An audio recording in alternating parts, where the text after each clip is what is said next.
My name is Dr. Georgette Greer-Key, and I'm the director of the Eastville Community Historical Society.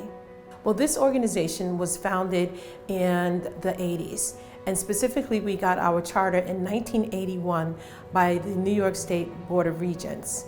We started because when you think about historical districts used as a tool for preservation, I always say on my tour, where do you think the lines for the historic district stopped?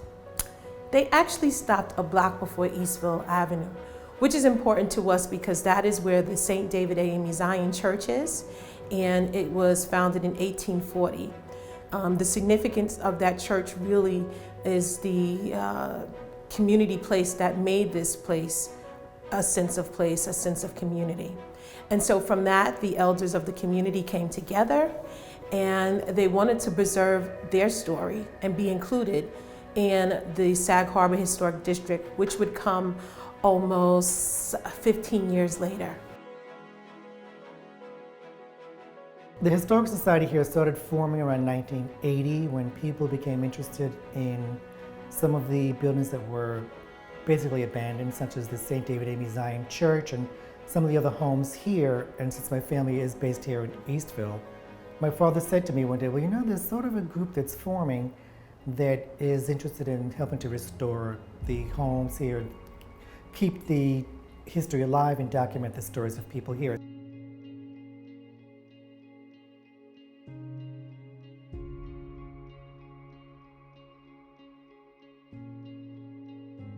We are currently in the Eastville Community Historical Society Heritage House. This house was built in about 1920, just a little over 100 years ago, around the same time period when my family started summering here. I'm now a full-time resident here, but I would like to say that I sort of have tentacles in many other different areas as well. But I'm based here. Most of my artwork that's here is based upon local historiography, local mythology, local stories that one would hear about, but not necessarily be portrayed in the public record. So that's my mission as part of my work, is to try to portray works that people, stories, and bring them to life of individuals, incidents, people's life skills, their skill sets, and breathe life into them. I always started my work out sort of as based upon mythology, religion, dream interpretations, but now lately my focus has become more so, again, as I said, the local story.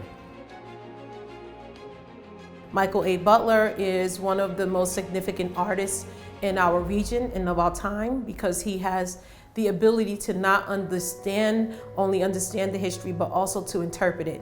Interpret the history from our oral history collection, from the folklore stories that happen in this region, because we are often only in the written record when we go back to historic times.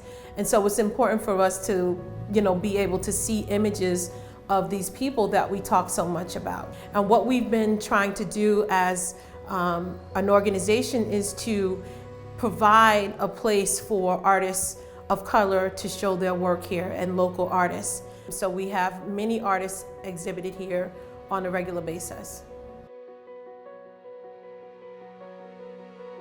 And we have started a Black Arts Council, the Hamptons Black Art Council, to increase our contemporary artworks.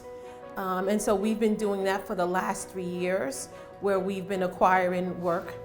So it's very important to us to be able to have a collection that showcase, all of the generations. That's a great thing, that we have new artists, but we also have artists that are established.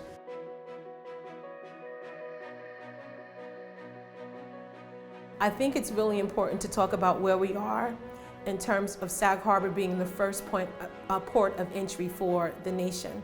Not too far, we think about Montauk Lighthouse, which is actually the 4th commissioned lighthouse in our nation. Harbor was a mecca because it was a point of entry. Who do you think were doing the work down at the dock? Of course, there were people that looked like me, African American, indigenous people that would be doing the work down the dock. And before that, the whaling industry was booming here in Sag Harbor.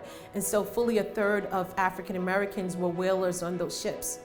And so when those ships would go, to sea, it wouldn't be like a month or 2 months, it could be years.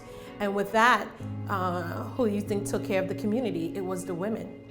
And so women were also allowed to not just, run this society, but also, gain and own access to land that before it was even legal for women to own land. These women also accumulated wealth and bought that property and shared it among themselves. And so we see that as a pattern here. So when you think about the cemetery, we think about the original owners were women. And so the trustees of the church bought the land from women to create the cemetery. We have circa 1857, but we believe that in 1852, there were still burials going on since 1852. Now, this cemetery was formed basically because people of color, the indigenous people, the African American people were buried in segregated portions of the cemeteries here.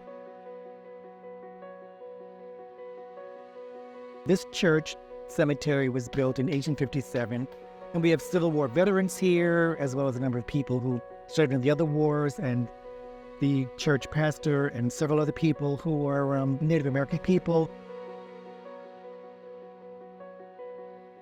When I think about where we are standing today, and the significance from the beginning and inception of our country, our people that were brought here involuntarily as immigrants in chains to where we are today, it is a testament to our survival. Not only is it a testament to our survival, it is the thing that keeps me going. It keeps me going because had not we been here, this place could have been lost. When you think about the Hamptons, you don't always think about people that look like me, born and raised, living here, thriving, and continuing to the next generation.